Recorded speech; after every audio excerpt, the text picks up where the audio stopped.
Welcome to the Taking Care of Tutu podcast. I'm your host, Meg Obanoff, and today we're delighted to have two folks from Hale Makua Health Services. We have Margie Albete, who is I don't want to say long time financial person at Hale Makua, but yes, long time financial person at Hale Makua, as well as Zaira Katsuda, who is more on the clinical side. Welcome, ladies.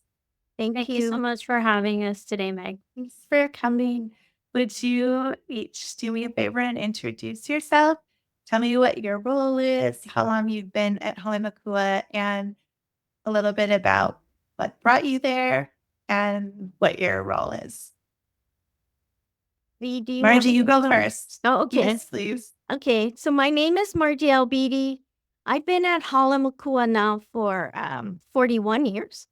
Oh my gosh, 41? I was Yeah. thinking it was probably like 35. No, 41 years. And basically, I began with the state of Hawaii in the Midwest office. And I was there, I would say maybe about 5 years, and Hale Makua basically sought me out and wanted to know if I would want to join their team. And so that's what I did. I directed the admissions department, I would say, for I think maybe 39 years. And then now basically I'm more into the financial and helping the business office side, the financial counselor, and specializing in Medicaid. Great. Yeah. Thank you for those 41 years serving our community and the ones before that too. And then Zaira, how long have you been at Hale Makua? Sure. My name is Zaira Katsuda. I am a registered nurse by training. I started at Hale Makua as a floor nurse about 18 years ago. So I've also been with the company not as long as Margie, but I've been with the company for a while now.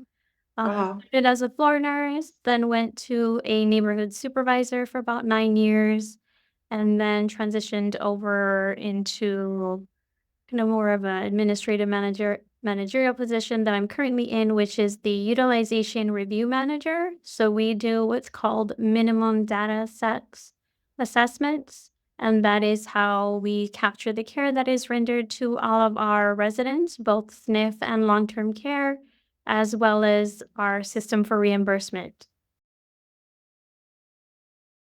We have a form called an 1147 form. It's a Department of Health form from the state of Hawaii. It is not something that Hale Makua created, despite many family members wanting us to change the question. So you did not make that on your I did your not computer. get it up on my own. It is a preset form. We do it online in the state of Hawaii system, and it goes through different sections of questions. So it covers vision, hearing, and speech. So how is that person's vision? How is their hearing? How is that speech? That is one question. Even if the person, for example, if I had an impairment of vision and speech, but not an absence of it, then I would code it as such, meaning I have an impairment, but not an absence of those sections. And then it gives you a certain amount of points.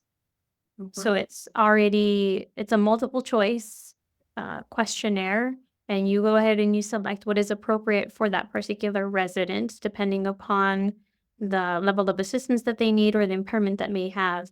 And then at the very end, it gives you... Sorry, can I interrupt? Yeah. And you're using their hospital medical records to complete the form? So once they come here to Hale Makua and they are coming up with some disposition concerns, meaning the family says, I really can't take care of my kupuna anymore at this point with the amount of assistance that they're currently needing. Is it a possibility for them to stay at long-term care with you folks at Hale Makua? I go ahead and I review their levels, meaning the amount of assistance that they need based on the therapy notes, based on our CNA documentation, based on nursing documentation. If the person is alert enough to answer the questions for me, I go ahead and I speak with the resident as well to make sure that we're all on the same page in terms of the amount of assistance that they need. And that's for someone who's already a resident of Hale Makua, so you have access to sort of firsthand information Correct. there. If they're coming from the community or from the hospital, how are you obtaining that information? So if they're coming 1147? to us from the hospital and they are already going to be at that lower level of care, which is the intermediate care level, then they should have already had this form completed, an 1147 form, if they have already applied for Medicaid. And then same with a member of the community who's just living in their home, their, neurologist or primary care physician would probably be the one completing that form for So them. typically it's the person's insurance representative, so their customer representative, right? So if they have some kind of managed Medicaid, then and they already qualified financially for that service, but say they don't have this 1147 form, then their case manager, who is typically a nurse, will go ahead and complete this form for them, get it approved by the state. And then once they have that approved 1147, admissions will clear them financially and clinically, meaning they already have it for a full year. I've also heard you talk about when someone has a revocable living trust and the home is titled in the revocable trust. This isn't a big obstacle, but I think it can sometimes feel overwhelming for the family. Yeah. They're required to deed the house out of that Out of the trust trust. before they do the application. And the reason for that is the state regulation reads that any asset in a trust is a countable asset. So in order for the home to be exempt, it has to be taken out of trust. Yeah. And that also goes for irrevocable trusts, which all the lawyers that go and see at conferences on the mainland are still able to do irrevocable trusts to transfer. I mean, they still need to have 5 years that they're able to transfer the property into an irrevocable trust for the family, for the children. They keep the step up in tax basis and they can still qualify for Medicaid, but that doesn't work for us in Hawaii.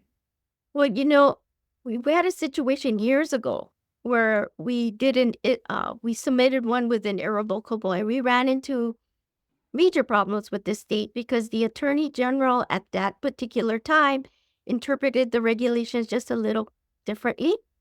To make a long story short, we fought it in court. It dragged on for about a year. The state decided to settle at the end.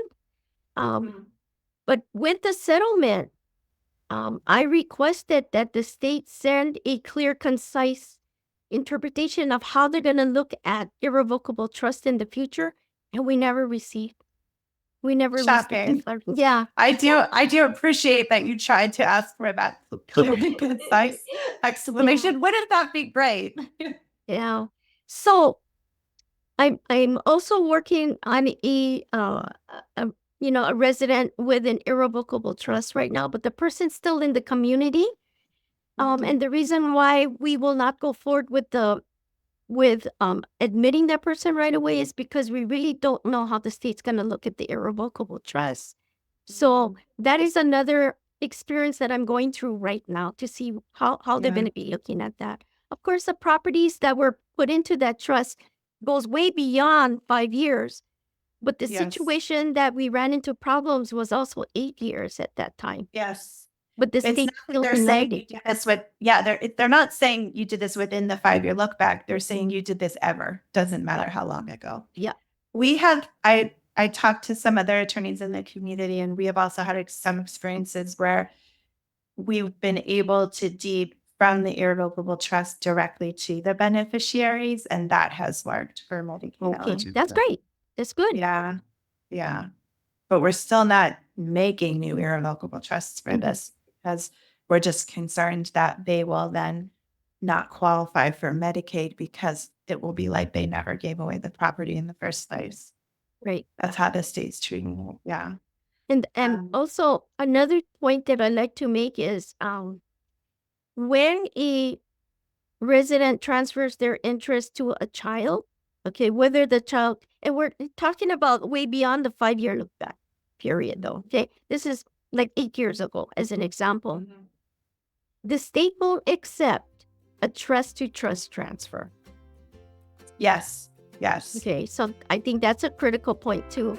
So if the resident has the property in their revocable living trust and they want to give it to their child's revocable living trust, Right.